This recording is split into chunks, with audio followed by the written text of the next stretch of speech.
Today we're talking about the topic again of teacher shortages. You've heard about the teacher shortage, Jacob. This is where we see a dip in the rosters, not of students, but of teachers. Well, of students too, but their EdJoin is getting really long. These openings, I've never seen it like this. I look at my school, hint, hint. At my school, I never see openings. I see maybe one or two smatterings. There's a long list. Biology teachers, social science, SPED, everything, every subject.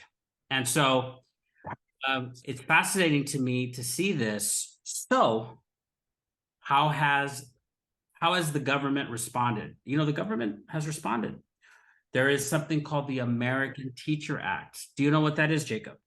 I'll be honest with you, I didn't until just recently, just reading upon it. So no, I didn't. Like a week ago, I've never heard of it, but now I have. Yeah, can you tell the audience what it is, Ruben? It attempts to make an increase in teacher salary, minimum salary, which at the moment is $60,000, but it seeks a rise in those salaries starting out. And so it sounds very good. So we no longer have to stick by that minimum. School districts can pay teachers more. I'm not sure if there's what the cap is or what the minimum is, but we know it's more than 60. Right.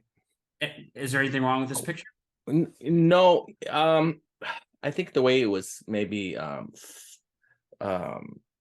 formulated, I don't know, because I'm not sure if they really, where did they get that number 60,000? Because in 60,000 for California is different 60,000 in Iowa for a brand new teacher, because I know they're trying to keep these teachers, or at least bring teachers into the profession, and I know that that is, obviously finances are number one priority for teachers. You want to be able to survive, and as we all know, inflation's going up, and you want to be, you want to have a livable wage. So 60,000, okay, I understand the number, but where do you get that number? And I don't think that was explained in that bill, and even some of the material I've read about it. So I don't know, Ruben, what do you think? I mean, where does that number come from? Does that seem right? Or, I mean, isn't it true that others, living in Texas is different than living in California regarding cost of living? So why not 70,000? I guess it could be 70,000 in California, but I know in our district it's not. So I think it starts off around close to 60.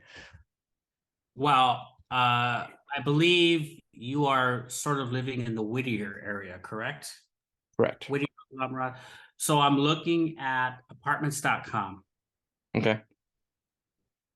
Skylark Circle in Whittier. You familiar with this area?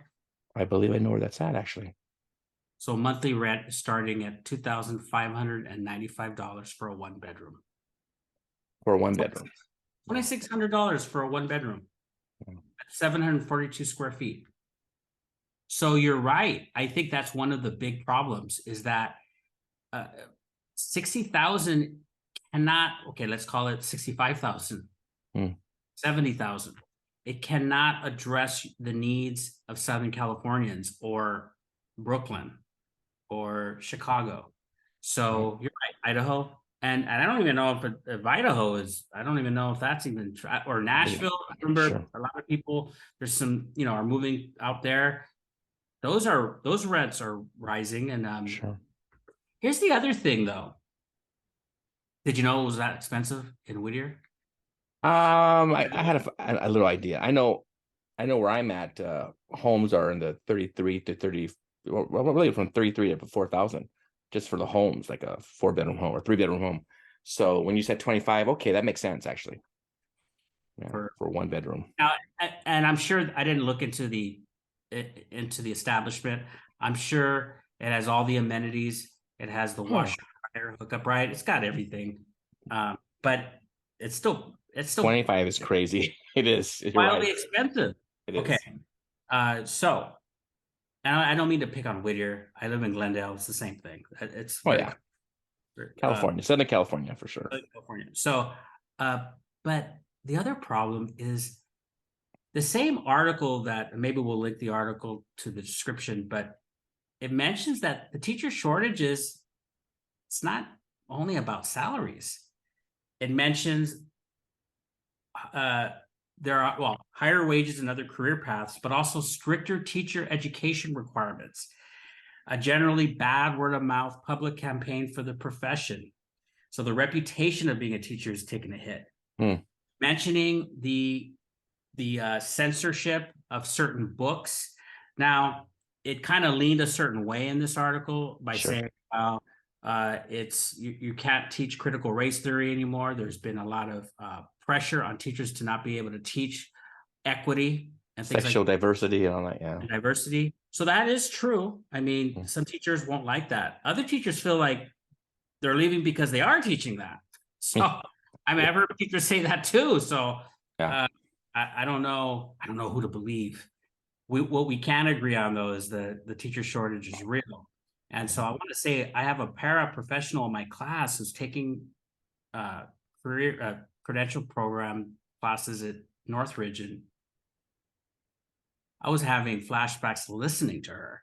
The hoops they put her through, and I'm thinking, why? Why do you make it so difficult? These are people coming into the profession. How about you ease up on the requirements, right? I think that's the biggest one is easing up on the requirements. If they did that, they're going to get some more people in for sure.